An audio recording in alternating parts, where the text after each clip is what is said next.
Before we get into prayer, we're going to talk a little bit about Red Dress Day and its meaning and a Christian's path forward, our path forward, my path forward, the path of the church going forward, because this is a day of remembrance. For some, it's a day of commemoration and pain. For some, it's a day of abject shame. It's a day of abject shame. For some, it's a day where we are reminded of our failures and our sin. And not just individual sins, not like the sins of the person who did the wrong. No. The sins of the community who didn't do the right thing. So, again, here in Canada, Red Dress Day is a day we observe and remember missing and murdered Indigenous women and girls and Two-Spirit LGBTQ plus folks. Yes, lots of people go missing, and yes, lots of people are victimized. Lots of people are victims of abuse and assault and murder. However, Indigenous women, Indigenous girls, the Indigenous community sees it at a much higher rate than any others. And if you've ever dug into this at all,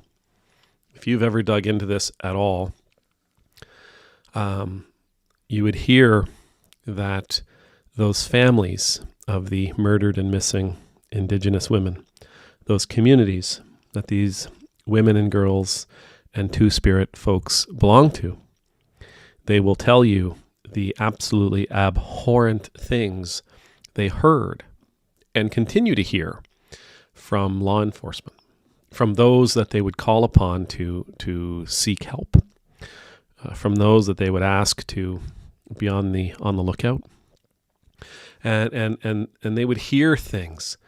They would hear excuses, not reasons. They're not reasons. They're excuses, and don't worry about it. She's probably just on vacation. Yeah, don't worry about it.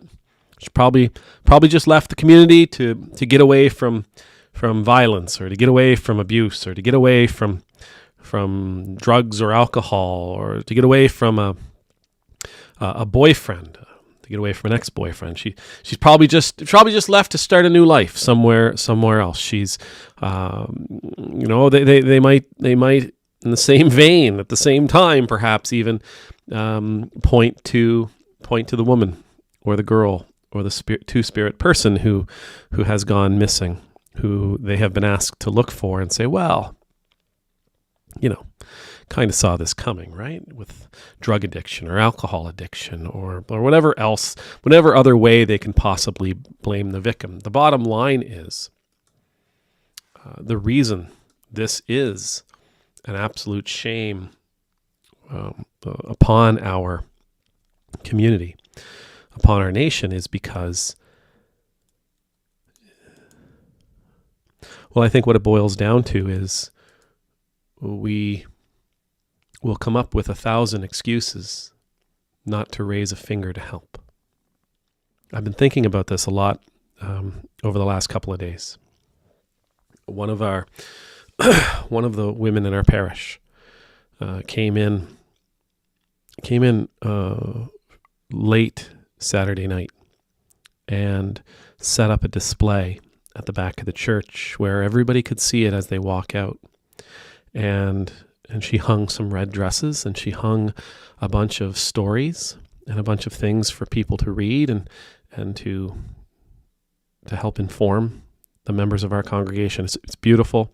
It's awesome. When her and I were talking about this, and this was not my initiative, I'll tell you straight out, this was all Megan. Megan ran with it. Megan's a friend of the channel, a member here at our parish, and she ran with it. She felt the Spirit moving her to do this. Again, further shame upon me. But I've been thinking about it as her and I spoke, and I've been thinking about the excuses, and I've been thinking about the extent to which this is problematic. The extent to which this is an issue that is pervasive through much of our through much of how we look at one another. And what it boils down to this is that we are sinning because we do not see one another. We do not see one another as the children of God that we're supposed to see one another as. But just to give you a little story, and no, I'm not equating this story, this personal story, with the trauma that comes, the trauma that a family whose loved one has gone missing. Years ago, Charlie, my son, his knees were really, really painful. He couldn't, when he couldn't even get out of bed sometimes, his knees were swollen. He couldn't run. He was always limping. We ended up taking him to the hospital. They sent him for x-rays. Almost immediately, we got a call from the Children's Hospital here in Halifax. At that time, we were living in Shelburne, which is about 2.5 hours away. It was a Saturday, and we got a call saying, get him into the IWK immediately. It might be a form of cancer. We need to have him tested. So you can imagine, right? Immediately, we're getting everything ready. It's for him and I to come scrambling to Halifax. I get another phone call. Don't worry about it. Don't come. You're in Shelburne. It's probably just Lyme disease. So I get one call from a doctor who says it's cancer. I get another call from a doctor who says it's Lyme disease. The doctor who says it's Lyme disease says, don't come in. We won't be able to see you. We don't need to see you. Just take him to his family doctor. On a Saturday, I said, I'm coming in. No, well, we're not able to see you. I'm going to be there in 2.5 hours. My expectation is you will meet me at the door. I'm not going to meet you at the door. I said, well, that's fine. I'll be there in 2.5 hours. About 45 minutes into the drive, my cell phone goes off and they say, bring him into the emergency room. We'll take a look at him. Sure enough, we go into the emergency room. They take a look at him. They thankfully rule out cancer. However, it's juvenile arthritis. But it's not just Lyme disease. And even if it was just Lyme disease, what a silly thing to say. That was my only and not terribly traumatic experience with somebody making an assumption about me or about my family based on something that I had no control over. That doctor made the assumption, because we were on the south shore of Nova Scotia, where there is Lyme disease, that Charlie must have Lyme disease. I can't control where I live, but he made a diagnosis sight unseen simply because of where I live. Again, I'm not equating this to the incredible trauma that would come from a missing loved one. I'm not equating this to the incredible trauma that comes from systemic racism. It's just simply, an example that I have in my life of somebody jumping to a conclusion because of something that I can't help. And that's what I think happens with those folks we are remembering today on Red Dress Day. Well, they come from this kind of community. They come from this kind of people. Their skin color is this particular color. This is the language they speak. This is the poverty they live in. And therefore, we're just going to wash our hands of the whole thing. We don't really want to have to worry about it. We don't want to get involved. We don't want to do anything. We don't want to lift a finger. We don't want to waste our resources on those people, because you know what? At the end of the day, what we have been taught for the last 3 centuries, 4 centuries, is that whatever you invest in them is a lost investment. Whatever you invest in them, you will never get back. Whatever you invest in them is pointless. It is wasted. So don't. There's better things. There are better people to invest in. There are better people to give to. There are better people to worry about. There are better people to fuss over. There are better people to serve. Canada's endemic, Canada's troubled understanding of Indigenous communities and how vulnerable they are, especially the women and girls. Canada's failure to recognize that our system, that a great, significant, incredible amount of work needs to go into our system to train these ancient ideals out of our understanding, out of our conscious, out of our thoughts, conscious or unconscious.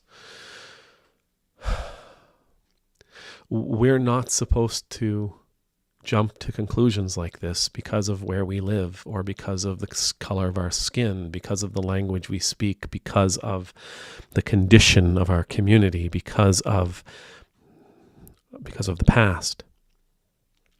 We're supposed to see one another as children of God. If you look throughout Scripture, what you see when people come to the righteous king is that the righteous king will always ask questions. Never make an assumption. Never jump to a conclusion. The righteous kings, the just kings, those authorities placed there by God who actually took that seriously. They listened. They probed. They asked questions. They looked for answers. They investigated. Because the people mattered.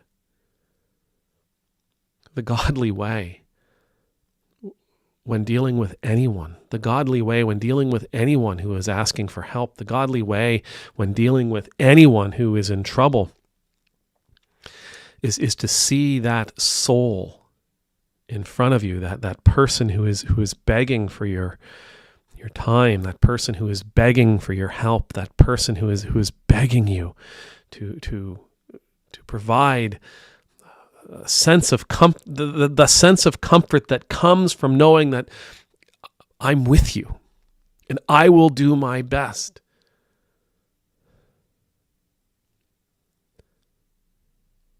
The godly way is to give ourselves to those folks. And I know for some, using this word might be the end of the conversation for you.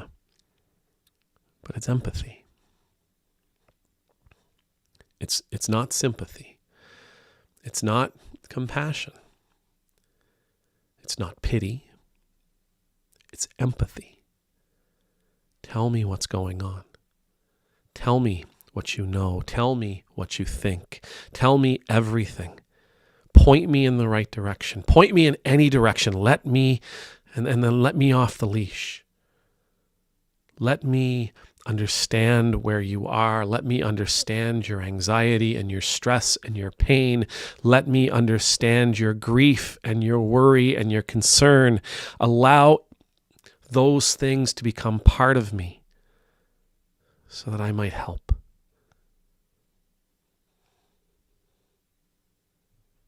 That's our way forward.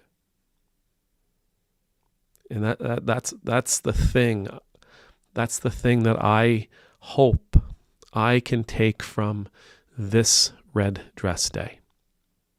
Not only that, if someone from an Indigenous community is seeking my help, asking me to listen, asking me to understand, but applying this mentality to all we encounter.